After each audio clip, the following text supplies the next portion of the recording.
What out, chaps? How's it going? What happened to Vice? When did Vice become a tumour on the bollocks of society? Gavin McInnes was, of course, founder of Vice, and they used to be, like, relatively normal.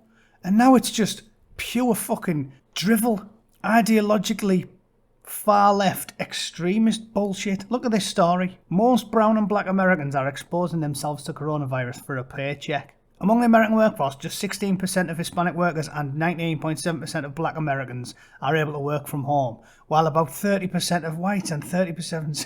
So, again, equality of outcome. They love doing the mathematically perfect. Oh, look, 0.3% more of these things are not this thing, therefore that thing's fucking awful. Ridiculous commie shit at the end of the day, isn't it?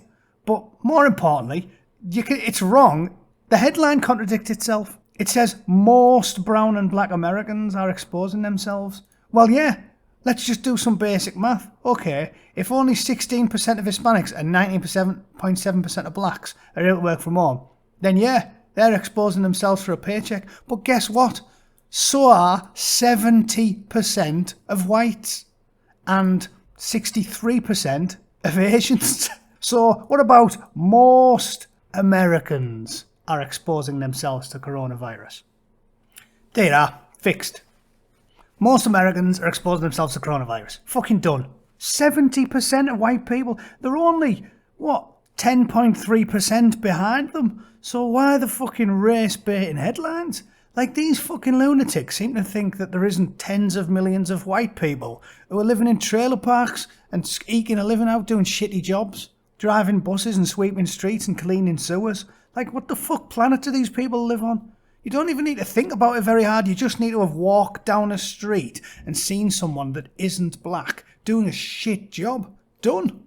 It happens every day, every hour of every day. Tens of millions of people that of all races do working class menial jobs. Just forget about it. Why do you have to constantly try and just stir the fucking pot and make everyone pissed off and hate each other? Every day, Betty Douglas, a food service worker at McDonald's restaurant in St. Louis, makes an agonising choice. Go to work and risk exposure to COVID-19 or lose out on a paycheck she needs to support her family. Yes, and there are a few million white and Asian people doing the same thing. Bills are not going to be paid like they're supposed to. I have to less to buy food with, so I'm worried about that. I'll probably have to visit pantries. So will white people. Douglas is one of more than 100 million Americans who must be physically present to work, according to the Bureau of Labour Statistics. Although it might not feel like it from the prominence of online chatter, teleworkers are actually in the minority.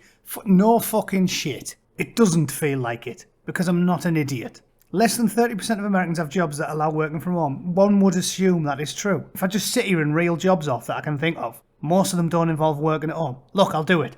Bus driver, plumber, bricklayer, baker, butcher, candlestick maker, fucking teacher, doctor, nurse, firefighter, police officer. Fucking, do they think everyone's an idiot? What's this website called? typethefuckingobvious.com.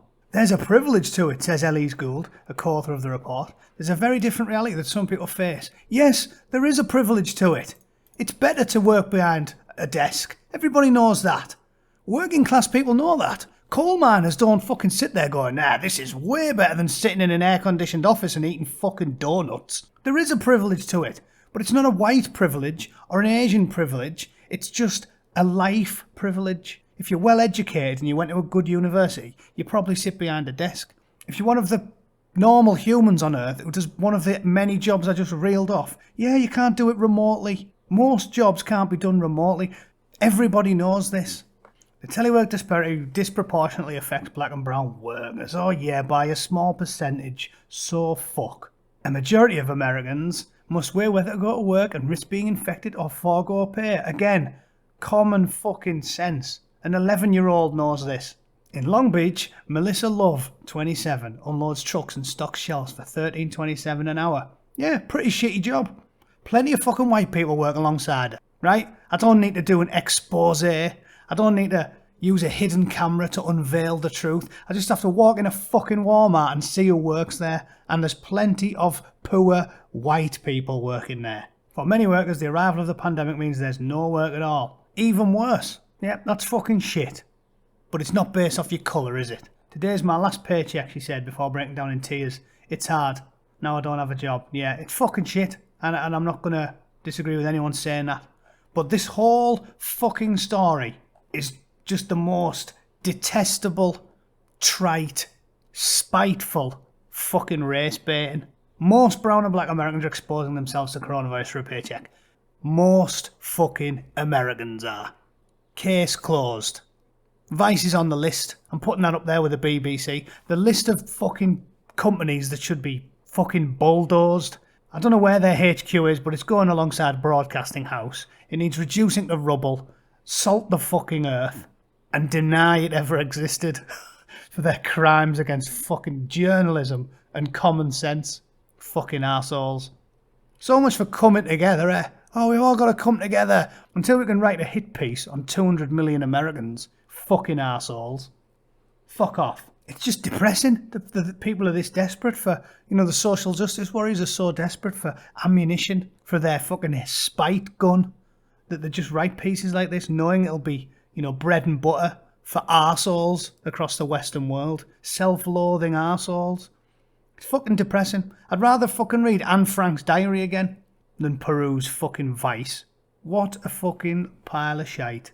Yeah, anyway, that's that. I just want to share this fucking tumour on humanity's arse. If you see a Vice headline on Facebook or Twitter, don't click the cunt. You're shortchanging your mouse if you click on a fucking Vice article. They can fuck off.